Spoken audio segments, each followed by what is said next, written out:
अस्सलाम वालेकुम। आप देख रहे हैं पाक सीन 24 न्यूज़। मैं हूं आपकी होस्ट शिमाला खान। सांगड़ से रिपोर्ट कर रहे हैं राना शुजात अली। डिप्टी कमिश्नर सांगड़ मोहम्मद इसहाक़ की ज़ेर निगरानी उनके दफ्तर में 26 मार्च 2023 को मुनक़्क़िद होने वाले बल्दियाती ज़मनी इंतख़ाबात के सिलसिले में इंतज़ामात और सिक्योरिटी के हवाले से एक इजलास मुनक़्क़िद हुआ, जिसमें district election commissioner Sanghar Shahnawaz Brohi, assistant commissioner Shahdadpur Javed Ahmed Dayari, assistant commissioner Sanjhoro Syed Ghazanfar Shah, तमाम सब डिवीज़न के DSPs और स्पेशल ब्रांच के इंचार्ज मुक़र्रब अली ने शिरकत की। इस मौके पर इलेक्शन कमिश्नर ने कहा कि ज़मनी इंतख़ाबात में कुल 7 पोलिंग स्टेशन हैं और तकरीबन 8300 वोटर्स अपना हक़ राहदही इस्तेमाल करेंगे।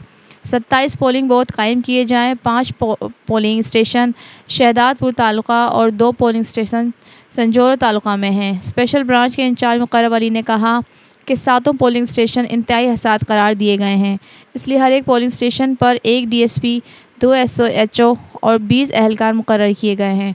डॉक्टर फ़ारूक अहमद ने कहा कि किसी भी नागहानी सूरत हाल से निपटने के लिए महकमे ने तमाम अमले और एम्बुलेंस को हाई अलर्ट कर दिया है और अद्वियात की वाफर मकदार मुतालिका इलाकों में पहुँचा दी गई है।